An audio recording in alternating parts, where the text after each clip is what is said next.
Happy Friday and happy July 4th to everybody in the United States. I miss you guys. We're still in Austria. We got FarmCon starting tomorrow, so lots and lots going on over here. But nonetheless, we still got mods to take a look at today. In total, 20 mods released. All platforms got 17 new and 1 update, and PC Mac players got 1 new and 1 update. We're going to take a look at each one, so check those timestamps, and let's do it. Starting off today, we have the Claas Lexion 410 480. This pack right here includes 2 combine harvesters, 3 headers, and we've even got a header trailer. The combine harvesters are a little bit different, but nothing too wild and crazy. One is the 410 460, and the other one is the 470 480.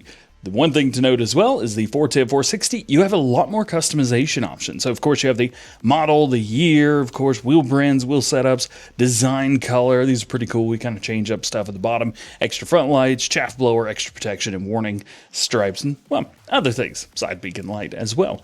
As far as your other bid right here goes, this one only includes your capacity, which is 11,500 or 10,500. And then you have the wheel brands, which could be changed up a little bit, straw chopper, and extra protection. That is your only change between the two. Now, speaking of some base settings here, you've got between 6,300 and 9,600 liter capacity and 196 to 410 horsepower for the 10460. As far as the 470 480 goes, between 320 and 412 horsepower, and capacities between 10,500 and 11,500. Now, when we go into our headers now, these are going to be a little bit different. 6 meters, 6.6, and 7.5 meter headers. Mile per hour, 7 miles per hour. So a little bit different through here. And we've got new or old stickers.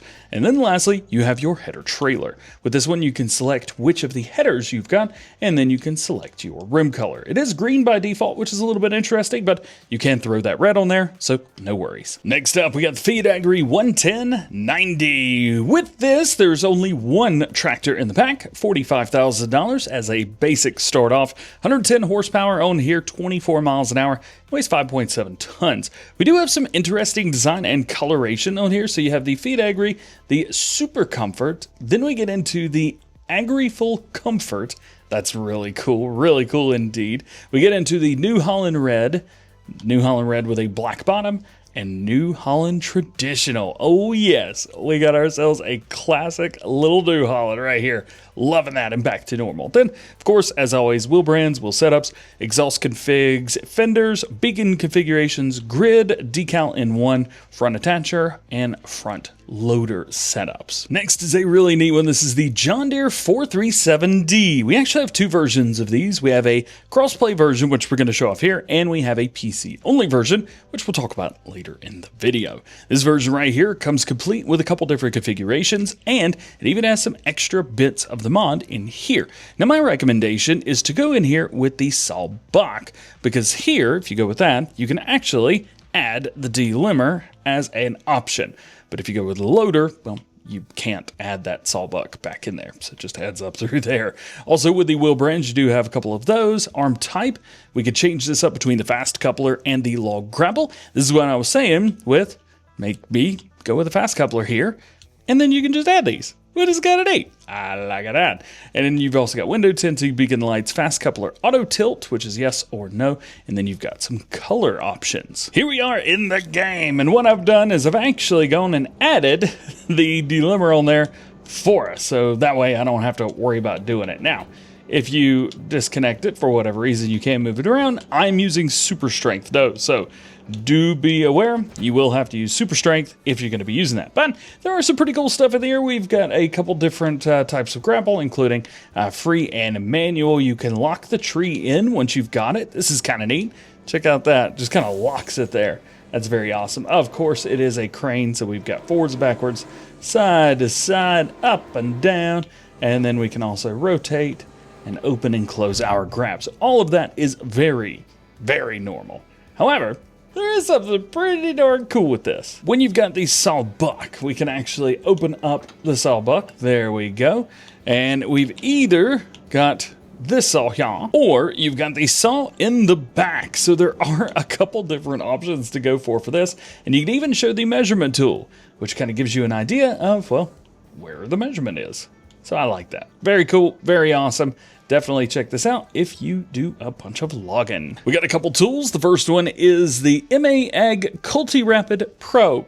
This comes with 2 mods. The first one is going to be the CLTR Pro, and then we have the NXT Pro. These are going to be a cultivator as well as a subsoiler individually. As far as our cultivator goes, the specs for this one, 4 meters and 9 miles an hour, 340 horsepower required, redonkulous. And then you've got the NXT. The subsoil is 4 meters, 130 horsepower required. I will say this, it doesn't look like a subsoiler, and I'm not sure it is subsoiling either. But anyway, that's what it says in the game. Next is the Performer 4000, 240 horsepower, 4 meters at 9 miles an hour. You have a different design as well as wheel brands. Different.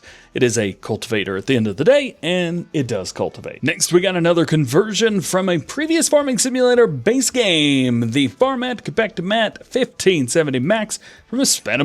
This was from the base game of Farming Simulator 22.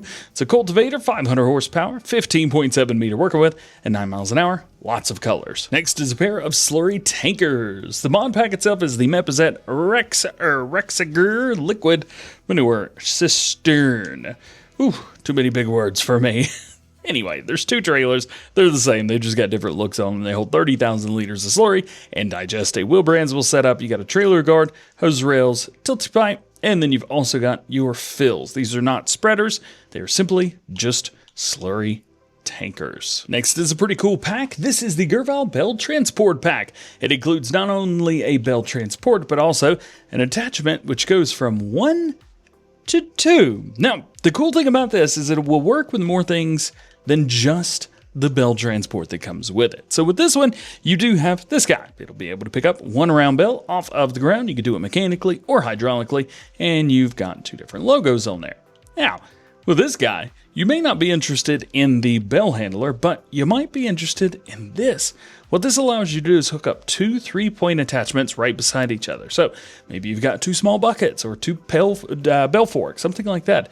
This would be a great mediator between those 2 things. So this pack is more than just a bale handler. It's got this guy as well, which is really cool. The last mod before we get into placeables today is the net holder front. What this does is it hooks up via a 3-point, and we've got a couple different sets here. So we have net and foil, just net wrap, just foil, and we have twine. These are going to be in different amounts, so make sure you're checking those out. But visually, you can change up your round bale net, all the different ones that you would like to change, and then you also have the bale wrap as well, which can be changed up through all of the Ronnie wrap stuff. Then, of course, back and forth between the net holder, for example, it holds all of this, so that's very cool. And then your foil, all of that as well. Boom. Very cool. I'm digging mods like this, man. That's so cool. You can also get it empty and load it up, so it makes things really nice for out in the field. Very neat mod setup next. This is going to be the Karting Track from VX Mapping. Now, I've gone through and just placed down a few things, but there's so much to this. So what we're going to do is we're going to go into placeables and we're going to go into others. And in here, we can see we've got quite a few different track pieces and options to choose from. You've got a bridge, for example, which I've got placed down already. You've got some different 90-degree turns. So we've got one there. We've got another one here, a wide turn. We've got the wave, so you can go over. Kind of neat. Wide U-turn, a banked U-turn. We got a nice S-curve there for doing a little chicane. And then we've got some straight line bits and some little smaller bits and bobs as well. So neat. Oh, so cool. They also recommend that we use the Lizard cart. I believe that one is from Sluices Modding. So definitely jump in, check that out. You can build your own kart track. So cool. Other placeables, we have the water well with shed. Now what this is, it's got an input of diesel. So you need to power the pump. And if we go in, we can actually check out the production itself. So what you do is you put 100 liters of diesel in and you get 1,000,000 liters of water out. Now, I don't know if that's 1-to-1. You've got 1 diesel in to 10,000 water out, but that's just your capacities. 240 cycles per month, so you should be getting a decent amount of water out of here. It's very, very cool, very nice. Now we get into buildings. These are all going to be from Legacy Ag LA. The first one is the 100 by 240 post frame cold storage pack. We got a couple in here. one version comes with doors down here. And open those up. Nice, nice, very nice. We've got a couple of those. And then we've got another version that is completely drive-through. So you can have two of these large doors, one on each side. Then we get into this guy, the 72 by 126 American Workshop. This is kind of split up into 2 to 3 different bits and bobs, however you want to think about it. We're going to start over here on the right-hand side. We start off with like an office area. You've also got a nice little kitchenette, little spot. It's a kitchenette, it's a full kitchen right here. And then we've got a mud room, if you want to think about it like that, with a hall tree and a bathroom. Now, when we come through here, we can change our clothing here if you'd like my setup, so we'll just leave there. Then we get into the workshop right over here. We'll start working on vehicles, which are all located out here. We have 4 doors. We have one massive hydraulic door there, and then we have some rolling doors around towards the corners. But that's not all. If we open this up, we also have a wash bay in here. Very nice.